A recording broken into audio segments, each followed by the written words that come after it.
Hello and welcome to another episode of Sansad TV, and in this episode we are going to look at a range of indigenously manufactured technologies which are already available to India's army or would soon be joining the ranks of indigenously manufactured technologies that are more and more being adopted by our armed forces in general and the Indian Army in particular. And we have two hands-on experts on the subject. We have Lieutenant General VK Saxena, currently both a distinguished fellow at the VIF and also a senior and a distinguished fellow at CLAWS, but was earlier the Director General of Army Aviation Corps. And we have a non-military officer, but somebody who is providing the cutting-edge technology that the military requires. And we have Mr. Puneet Kaura with us, who is the MD and CEO of Samtel Avionics, a company that makes a range of technologies that are already adding punch to what the Indian Army has in its armory. And I would then start with you, General Saxena, sir, that we have made a number of technologies in our country which are being adopted by the armed forces. And I can range from missile systems to air defense systems, but I would like your views, firstly, broadly speaking, on this new restrictions that have been placed on importing weapon platforms, and that, to my mind, was done to give encouragement to Indian industry to get into providing us what is already top of the line weapons platforms they make, but somehow they were being edged out in the final run by some of the foreign companies. Your views on that? I always feel that any denial of either a technology or a platform actually works as a blessing in disguise. It allows your own technologies to grow, and it allows you some deep end swimming to reach where you want it to reach. If I take you back right to 1998, Operation Shakti took place and technology denial regime took place. IGDMP, which you just now did a program, Integrated Guided Missile Development Program, the soul and seed was laid that time, and thereafter it happened. Now today you see, so many technologies got denied to us over a period of time. I don't want to waste time on that. But today we have built technologies which we can be proud of. I can divide that into 4 major verticals because this program limit is short and I cannot be talking about too wide a canvas. Firstly, you talk about the sensors, okay? Then you can talk about the missiles, and third you talk about the drones. They are the 3 big verticals where the technology has erupted and taken over a time. Now, what are sensors? Basically, everybody understands the one which are to detect the enemy's threat, maybe ground threat, air threat, whatever threat, at long distance, identify it as friendly or hostile, detect what is the best weapons to kill them, designate and manage the air defense battle. Manage the battle, maybe air defense, land, ground. In that, sensors can be early warning, can be missile guidance, can be also ballistic missile defense radars, can be battle surveillance radars, can be SATA radars. Now, what are the technologies today? I will not go into the number of radars, but I'll say today we have grown into 4 areas of radar technologies. What are those? Earlier there were technology only 2D radars. What is 2D? The radar can say bearing and elevation of the target. We have moved from 2D to 3D to 4D. There were a time when the radar antennas used to rotate like huge, big dishes. Today we have electronically scanned, active electronically scanned array radars, ESA and PESA radars. There was a time when the electronic warfare muscle in the radar was just by name. Today we have tremendous number of electronic counter measures on radars itself. But that is not, we should not sit on our achievements only. There are challenges. What are the challenges? The challenges are build the anti-stealth radars, build quantum radars, build the radar which are based on laser-based technologies, build the radar which are based on quantum technologies. I've been speaking and writing about this and telling the DRDO that these are the things. Second huge area is missiles, as you rightly brought out. Missiles is a huge domain, 8 different types of platform. Everybody talks about Prithvi Agni, surface to surface missiles. I'm not talking about not too excited about telling the ranges from 850 to 12,000 kilometers. No, I'm talking about the technologies which have been harnessed in the ground, surface to surface missile. What are those technologies?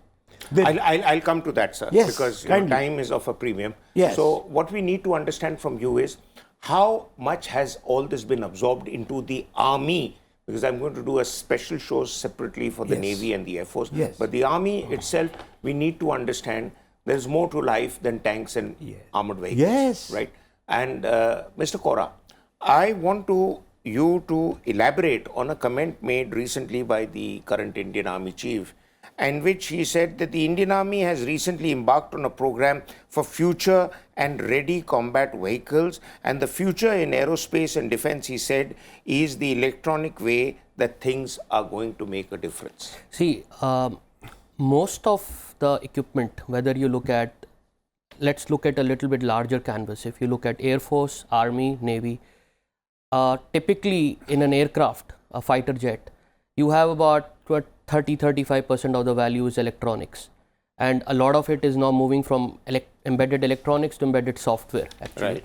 Similarly, the electronic piece on the army tanks and armored vehicle is growing, and so is true for Navy. Now, when you look at electronics, what are we talking about? We are talking about things like we just discussed, whether these are radars, we're talking about electronic warfare capabilities, so on and so forth. Specifically, when you look at the capability in the country, we are still at a very early stage. We are still at a stage which, I would say some of the developed countries were 20-30 years ago. But we are slowly getting there. We have some capabilities and we are encouraging more indigenous capability. And I can assure you that Atmanirbhar, this Abhiyan, which has started and has got new momentum with the current government, I think is really showing colors. I can vouch for that. We've been in this space now for more than 12 years. And in the last 5-6 years, we see a difference, and especially in the last 2-3 years, when we see the kind of encouragement we get from forces on how much push and encourage, when they want to do a code development with us, and how they push and encourage us to come up with those cutting edge technologies, which was not the case few years back. So when you look at this ecosystem, we work with each other. And if we work with each other, whether it's private industry, PSUs, or the ultimately the end user, we will only be able to produce results when we are working as one ecosystem together. Right. And I think that is starting to happen. And that is what I think the Army Chief mentioned in the future when you're looking at the capabilities and you're looking at indigenous capabilities. These are coming out as a reality on the ground now. Yeah, something like the Shakti armor, which is universal and at the same time can be adopted in unisex mode also. We are talking of, things like which can be, this is equipment that people wear. So that is also very important for soldiers and now ladies who are joining the service in as much as the guns and missiles are. But General Sir, back to you, to your pet hobby horse, guns and missiles. Yes. I want you to explain that, the government has in principle approved 9 defense projects, which would include light tanks and would come under the Make 1 or government funded category. And then we have Make 2, which is industry funded project category. And likewise, the remaining approvals for full motion simulators for Apache and Chinook helicopters were also given by the Indian Air Force. But that's an Air Force area, we'll talk about it in another show. But I want you to explain to us that when he talks of Atmanirbhar Abhiyan, within which, how do we differentiate between, what is the drawing line between Make 1, or which is made totally in India, and Make 2, which is made in India but funded by the corporate industry? In a very interesting development, a few days back, the MOD has not identified 7, they have identified 18 projects in Make 1, Make 2 category, which are very interesting to note. If somebody, if I open that list to you, you will realize that somebody is really doing hard thinking on technologies of tomorrow and day after. Now, let me just open up and say what is Make 1 and Make 2. Very basically, difference are both are Make projects. In Make 1, it's a government funded project in which 90% funding comes from the government. In Make 2 projects are the project which the funding comes from the industry up to the prototype stage, and thereafter once the project sanction order is given, then their assured orders follow. Basically that. Now coming to some of the technology, let me open up now. First technology they're talking about is hypersonic cruise missile. Make 1. I'm talking about Make 1, 16 projects. Hypersonic. We have hypersonic glide vehicle. We have hypersonic cruise missile. You know that BrahMos K is a hypersonic cruise missile, and you also know we also have a Nirbhaya cruise missile. Now they're looking at next stage by hypersonic glide vehicle in Make 1. Make 1 means you do R&D, we will fund you. Next. What is the next one? Directed energy weapons. Not only we are not talking about laser. Lasers are passé. We are talking about high power microwave. We are talking about charged particle beam weapons. That is the one which has put in Make 2 category. Then come to the next one. Self-healing mines. We all have seen mines and lead mines and so on. Self-healing mines are the ones which have been empowered by AI, artificial intelligence. You breach a minefield, moment a breach is created, the mines will sense, the networked mines will sense there is a breach. Some rockets will fire, the mines will come and occupy the breach. It is called self-healing mines. Another very interesting area, autonomous robots in land use. A great thing. You're talking, you're a tank man. You know that what is the problem with MBT? What is the problem with Vijayanta? What is the problem with huge monsters, 50, 60 tons? What is the government thinking? What is the experts thinking? I want lightweight tank. Build a lightweight tank. That is one of the issues. Yes. Then a lot of other things have gone into naval things. You know what naval? They're talking about not only 127mm gun and ammunition, they're talking about naval engines. They're also talking about the electronic propulsion of naval ships. Don't forget the Air Force. Don't forget the Air Force. They're talking about the standoff jammer. They're talking of electro-optical fires. That I'll deal with in a separate show. Yes, Air Force and Navy, but you talked about the soldiers. Plug and play infrastructure. Harley drones, high altitude, long endurance drone. Indian multi-purpose helicopter. Multi-purpose helicopter. These are all the Make 1 and Make 2. They have also talked about IDEX. You know IDEX, the one which is talked about innovation. Low orbit pseudo satellites. We want pseudo satellites which can remain in orbit for months, for years. Give us situational awareness. And finally, in Make 2, one project, anti-jamming system for multiple platforms. So look at so this with pride. Look at this with pride. You've obviously sort of laid it all out, and you're a great repository of information. Press the button and the general will tell you where all to put your money in. And that's where I come to you, Mr. Kaura. You know, since you manufacture technologies which some may call SME efforts, some may call add-on technologies, but effectively, there are one or two that caught my eye. One is that the general talked about lightweight tanks. In fact, there is a school of thought now that the Vajra tank or Vajra weapon platform of the artillery would be made into a Vajra tank also as a light tank, which can move quickly in mountainous terrain. Because one of the problems we had when the Chinese intruded in Aksai Chin, our tanks were too heavy to climb up till a capable corps commander thought that the way out was that remove the radiator of the tanks and the tanks will move up quite easily. So, you know, there is innovation always. And with my experience in the military also, I remember that if you don't have it, then get on with it and innovate it. But don't come back to me to say, sir, I don't have the equipment. Keep crossing till all of you are done and then tell me that I have no other men or equipment left to cross with. Right. Kaura Saab, now I want to understand that there is this new technology that is being made for T-90 tanks. Right. This is called the Commander Sight of the battle tanks T-90, which is essentially retro modifications, which will give it much more range and much more capability than the T-90 tanks have or had as they came in due to co-manufacture in Russia and Ukraine or just Russia.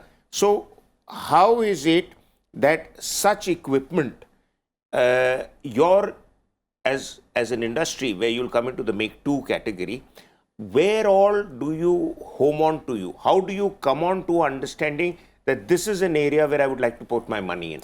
So, General Saab said the technologies that they have chosen in the recent list that we just talked about are technologies of the future, and the one you're talking about, sighting equipment, is again part of the future actually. Upgrading and getting a capability on our armored vehicles so that we can actually see beyond the visual sight at night and day, and this has been a big pain area for our armed forces also. Really? Yeah. Yes. So bringing the capability up in this space is of prime importance, first of all. Now, talking about your specific question, Make 1 and Make 2. Make 1 is obviously 100% funded, or I think pretty large, 80 or 90% funded by government, and Make 2 is where you develop a prototype and you come to a certain level. Now, in the private sector especially, when you look at Make 2 projects, the problem has been some of the large projects have not taken off. Smaller projects did take off, but large projects didn't take off because of kind of commitment involved and kind of risk involved. Till the time you develop a prototype, there is a lot of resources that go into this, a lot of money, a lot of effort, and what if you fail? So there was no guarantee, and larger projects didn't take off. I think in the new atmosphere where we are now looking at a scenario where, with the kind of world we live in, Atmanirbharta, as I mentioned earlier, is so key, and the kind of focus they have got in this new list, I have a feeling there would be takers. I don't have a clear direction on which of the technologies General Saab mentioned would have takers, but definitely there will be takers. Now, coming again to the sighting equipment, I think we are ourselves looking at developing those technologies. We are already in the middle of developing a armored vehicle, large and small size displays for global usage, not only India. So our vision has always been exports as well. So we are looking at capabilities that can be exported to Europe, US, and so on and so forth. And we are already in the middle of some of the very cutting edge technologies that global customers would require. Which is very interesting because, it is that kind of an attitude which has got us to export the BrahMos missile today. And we could be going, years ago, I must be at least 10 years ago, I moderated a seminar which was around the DEF Expo, and there were 22 people on the panel there. Every heavyweight you could think of, from the industry to the government. And I had to conduct that seminar, and in which we labored on this fact that there is no reason why you should not look at export as an option from the very beginning itself. Because not all the R&D that happens in the industry gets absorbed by the military or the government. Some of it, all the money and effort has gone in, has to give you results elsewhere. And there are many countries that don't have deep pockets to buy the very expensive weapons platforms that come from the West. Absolutely. And that's where India can step in. But General Sir, there is another question that I think you're well placed to answer, that the Dhanush gun and its variants that have come out since the Bofors began to be effectively used. So we have now provided a system that could provide relief and momentum to India's artillery modernization program. Your views, sir, but please make it crisp. I will say artillery is on its way on the highway today. There was a time when I was a DG, I'm talking about 2015, 14, 15 around, my DG that time, General Narula, and thereafter Shankar and so on, they were looking at a void, a big void. What was the big void? First of all, the upgunning of large number of field guns to 155 mm caliber. That was the first issue. What was the second? The void to be filled in the Bofors quantum after the Bofors stigma took place. For 30 or long years, there was no import of any gun of worth its value or howitzer. M777 happened, M777, lightweight, ultra-light howitzer happened. And how it happened on the colors of Atmanirbhar Bharat, you can ask the Mahindras, they will tell you. How K9 Vajra happened, ask L&T, they will tell you how they have been able to deliver weapons. How Dhanush happened and how A-tags will happen. Will you ask the OFB and the Indian industry, the proudest chapter, the biggest PPP program today, public-private partnership program is the advanced towed gun, ATAGS gun. Jeet. Bharat Forge holds the world's record of 48.74 kilometers range of that. Dhanush, our own Dhanush, you're talking about converting them into various other form, is a chapter which is of success. Thermobaric ammunition, it was there, did not succeed. Tomorrow it will succeed. But today we are on a success story of Vajra. We are on a success story of the ultralight howitzer. We are a success story of Dhanush and beyond. Artillery is today, I will say, I keep talking to my co-DGs and they say the fruits of decades of efforts are now flowering. Wonderful, sir. Wonderful. I mean, the private sector must be listening to you on the show, and I'm sure I'm listening. You will get letters of compliment. But well done, sir. Mr. Kaura, last question to you, and that is that we talk about R&D in our defense public undertakings, but very few people know that there is a internal R&D effort within army establishments that take place. For example, there is an officer by the name of Lieutenant Colonel Prasad Bansod at Infantry School, Mau, who has invented and created, for which India is now going to look for patent rights, a pistol which is jointly developed by the army and with DRDO's assistance. But this is going to be called ASMI. And this pistol will give you the capabilities for dealing with close quarter battles, of course, which is the speciality of pistols, but also for tank commanders, to pilots in aircraft, to even dispatch riders and radio operators, because this, and also for counter-terrorism efforts. And this is apparently meant to be a first-class effort which has come out of a 3D printing process. Your views? This is a subject very close to my heart, and wow. You have, brought it out. So, Samtel as a group, we are developing technologies for the last 40 years. Everything we do is 100% developed in the country by our own engineers. A lot of them, in fact, majority of them are below 30 years of age. We have, of course, mentors from DRDO, from very prestigious backgrounds, and so on and so forth. But when you mentioned about those specific examples where center of excellence, where those opportunities have actually resulted in fruits, those are the stories that have to be told. And I think, tell it, and you're telling it. Yeah, and honestly speaking, we started our effort in defense in India about 12 years back, and it was a complete project by DRDO. It was a Defense Research Development Organization contract. We got to develop a system for the Su-30 aircraft, and it was 100% indigenous developed aircraft technology. But when we actually were doing it, it took about 5-6 years. It was a lot of effort. And there were times when we actually felt, and we felt pata nahi hoga ki nahi types. But we actually were encouraged by the forces even then. There were times when we felt we are still quite far, but they said, no, we will give you more opportunities. And I think thanks to the armed forces, especially in this case, Indian Air Force, which actually brought us into this space. And today we have been supplying this successfully on more than 300 aircrafts or 250 aircrafts in the last 12 years. Excellent. So all the aircrafts are using our technology in the last 12 years. And as more aircrafts are being built, Sukhois, we are now also on the light combat helicopter, we are on HTT-40, so on and so forth. All these have indigenous technologies which were now before coming from Europe, US, and so on and so forth. So this is the reality. Brilliant. I mean, both of you have really enlightened me and made me feel good that things are happening. In fact, recently I was in Secunderabad and I visited the factory and the outlet of Zen Technologies that makes a lot of simulators. And really, it was the full feel of the battlefield, from machine guns to anti-aircraft systems, to tanks, and actually the feel of actually firing a weapon platform. It brought a lot of memories back. But what I'm saying is this is all being done internally. So the armed forces need not continue to look elsewhere for products.